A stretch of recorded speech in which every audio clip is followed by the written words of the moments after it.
বেনারস। বেনারস পবিত্র তীর্থ, গঙ্গা তীর্থ।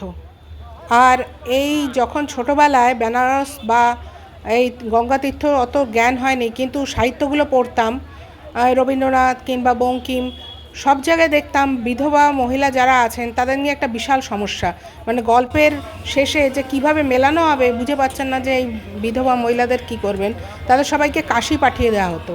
এবার কাশি ঘুরতে গিয়ে আমাদের ড্রাইভারটি এত ভালো ছিল, অলি গলি অনেক জায়গায় ঘুরতে গিয়ে দেখলাম যে কাশীর গঙ্গা ঘাট তো সবাই দেখতে যান, গঙ্গা আরতি, তাই নিয়ে বহুত ভিডিও আছে, ইউটিউব চ্যানেল আছে, তাতে দেখানো হয়। কিন্তু এই যে গলিগুলো এখন হয়তো অনেক সংস্কার হয়েছে আর মোদির জির চেষ্টায়, কিন্তু কিছু ভেতরের গলি সেই দেখলে বোঝা যায় আগে কেমন ছিল। আর আমি ভাবি এই যে দেখুন, আর আমি ভাবি তাদের কি অবস্থায় ছিল। ঘুরতে ঘুরতে কিছু জনের সঙ্গে আলাপও হয়েছিল, তারা অনেকেই এখন প্রায় অসুস্থ। তো ভেতরের চাকচিক্যটা নষ্ট হয়ে, বাইরের চাকচিক্য নষ্ট হয়ে ভিতরের যদি উন্নতি হতো তাহলে সত্যিই ভালো হতো।